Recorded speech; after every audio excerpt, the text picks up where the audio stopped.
I lift my eyes up to the mountains. Where does my help come from? Question mark. That's Psalm 121 verse 1. That's the YouVersion Bible app verse of the day. Yep.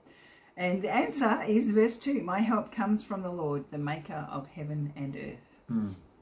And it's a song of ascent, yep. which is one of those songs that, in one of the festivals that the Israelis would have gone up to Jerusalem from all the countryside around and from all the different places to celebrate, because they had specific times of the year when they would do that. Holy days, when they would do that. And so on their way up, they're saying, where does my help come from? And my help comes from the Lord, the maker of heaven and earth. And the temple, as they were going up there, that was the centre of God's activity on earth for them. And so therefore they were singing as they went up. And it's always up, isn't it? When you're going to the temple, you're on your way up towards the temple. Even though I think there's places around about that's higher, but in the Jewish terms, you're on your way up. Yeah, and I remember that trip that we took back in 2000, was it? When we went to Israel, we took a group to Israel, and all were in the bus at Tel Aviv airport, and then made our way up. Up. And I remember our guide saying, this is what it means by going up. Yeah. And looking up to the temple and God's help and God's hope. And that for us as followers of Jesus, we don't necessarily see the mountains in the same way. No, we look up at Mount Wellington. We do, that's in Hobart. But also we look up, in a sense, to the cross. Yeah. And in what Jesus has done, where does our help come from? Comes from God, the maker of heaven and earth.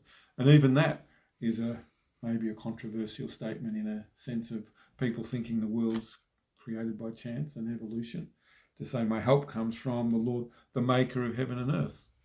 The maker, the heavens for Israel was the heaven of the sky, the heaven of God, and then the heaven on earth, and God made all those places. And so that's where we look to for help.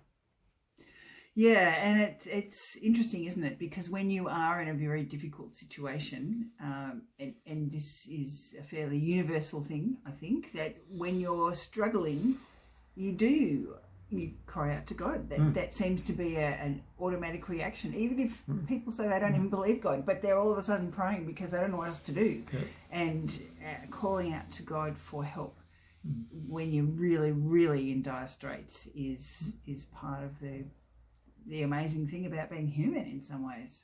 Yeah, well, it's intrinsic, isn't it? I think, we live in Hobart, where in the last census 40% of people said they have no religion, which is the highest capital city percentage in any capital city in Australia. 40%, that's a lot of people. But I'm sure most of those, if they're in a difficult situation or whatever, cry out to something else other than just them, looking for something more. And I think there is innately in us that desire for something more, to think there's something else that's going on. Yeah, it's interesting. I've just been reading my dad's memoirs from World War II, and he talked about one time when he was not far behind a big mine explosion, and there was a huge, it was an anti-tank mine in the end, and it blew this Jeep to smithereens. And the people with it. And he was a medic and was asked to go and check on the driver of the Jeep that had just been blown. And then got told by the doctor who he was with, oh, and by the way, it's a minefield across there.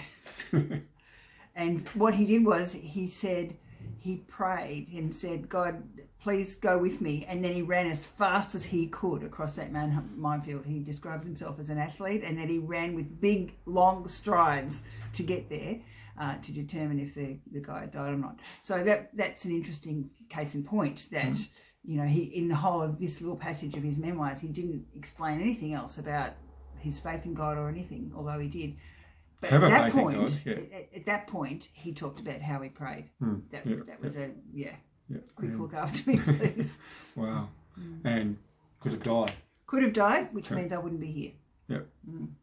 But I am. So he did. So God looked after him. So there you go. That's good, yeah. My help comes from the Lord, the maker of heaven and earth. But the real question is, where does my help come from? That's where it leaves it, doesn't it, in this space. Where does my help come from? I think every day we can ask that. Where does the air come from? Where does the rain come from? How does this universe hold together? the maker of heaven and earth. And I think it's a great question for us all, isn't it? Where does my help come from? Where does my sustenance come from? Where does my life source come from? There is a creative genius behind all that. Yeah. Where does your help come from today? Bye.